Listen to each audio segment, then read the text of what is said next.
আসসালামু আলাইকুম রহমতুল্লাহ বারকাতু।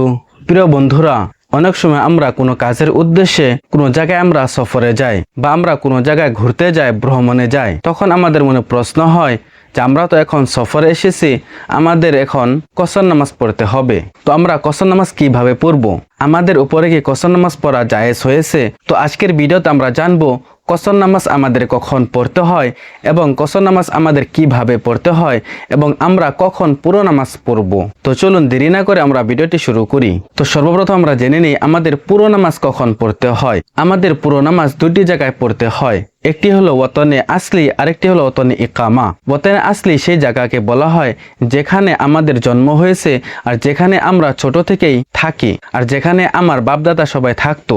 আর আমার সব ধরনের ডকুমেন্টে যে এড্রেস লেখা আছে সে এড্রেসটিও সেই জায়গারই লেখা আছে, তাহলে সেই জায়গাকে ওয়াতনে আসলি বলা হয়। আর ওয়াতনে আসলিতে আমাদের সবসময় পুরো নামাজ পড়তে হয়। তো চলুন এবার আমরা ওয়াতনে ইকামা কাকে বলে সেটা জেনে নেই। ওয়াতনে ইকামা সেই জায়গাকে বলা হয় যে জায়গায় কোনো মানুষ কোনো কাজের উদ্দেশ্যে বা কোনো চাকরির উদ্দেশ্যে যায় আর যেখানে মানুষ 15 দিনের চাইতে বেশি দিন থাকে আর যেখানে থাকার জন্য তার নির্দিষ্ট কোনো রুম আছে যেটা সে ভাড়ায় নিয়েছে বা কিনে নিয়েছে বা কোনো ফ্ল্যাট সে কিনে নিয়েছে আর সেখানে ওই ব্যক্তি 15 দিনের চাইতে বেশি থাকে। তো সেই জায়গাকে ওয়াতনে ইকামা বলা হয়। আর ওয়াতনে ইকামাতেও পুরো নামাজই আমাদের পড়তে হবে। তো চলুন এবার আমরা জেনে নেই সফর কাকে বলে এবং কোথায় গেলে আমাদের কসর নামাজ পড়তে হয়। সফর সেই জায়গাকে বলা হয় যেখানে মানুষ কাজের উদ্দেশ্যে বা ঘোরার জন্য ভ্রমণে যায় আর সেই জায়গাটি তার ওয়াতনে আসলি থেকে মানে তার নিজের বাসা থেকে 48 মাইল বা 78 কিলোমিটার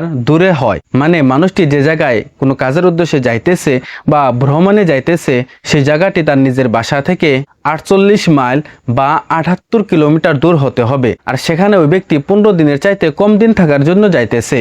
2 দিন 3 দিন বা 10 দিনের জন্য হোক, সে ব্যক্তি 15 দিনের চাইতে কম থাকতে হবে সেখানে। যদি এগুলো বস্তু সবই ঠিক থাকে তাহলে ওই ব্যক্তির উপরে কসর নামাজ পড়তে হবে। কসর নামাজ হলো আল্লাহ তাআলা মুসাফিরদের জন্য একটি উপহার দিয়েছেন। আর হুজুর পাক সাল্লাল্লাহু আলাইহি ওয়াসাল্লাম বলেছেন তোমরা আল্লাহ তাআলার এই উপহারকে গ্রহণ করো। সেজন্য আমাদের উপরে যদি কসর নামাজ জায়েজ হয় তাহলে আমাদের অবশ্যই কসর নামাজ পড়তে হবে। শুধু এতটুকু মনে রাখবেন যে ওয়াতনে আসলি মানে নিজের বাসস্থল এবং ওয়াতনে ইকামা মানে যেখানে মানুষ 15 দিনের চাইতে বেশি দিন থাকে আর যেখানে থাকার জন্য তার নির্দিষ্ট কোনো রুম আছে, এই দুইটি জায়গায় পুরো নামাজ পড়তে হবে। আর শুধু যে জায়গায় মানুষ কোনো কাজের উদ্দেশ্যে বা ভ্রমণে যায় যে জায়গাটি নিজের বাসা থেকে 48 মাইল বা 78 কিলোমিটার দূরে হয় আর সেখানে 15 দিনের চাইতে কম থাকার নিয়ত করে যায় তাহলে সেটি সফর হবে আর সেখানে আমাদের কসর নামাজ পড়তে হবে। তো আশা করি আপনারা সবাই ভালো করে বুঝতে পারছেন যে কখন কসর নামাজ পড়তে হয়, কখন পুরো নামাজ পড়তে হয়। কসর নামাজ নিয়ে যদি আপনাদের কোনো ধরনের প্রশ্ন থাকে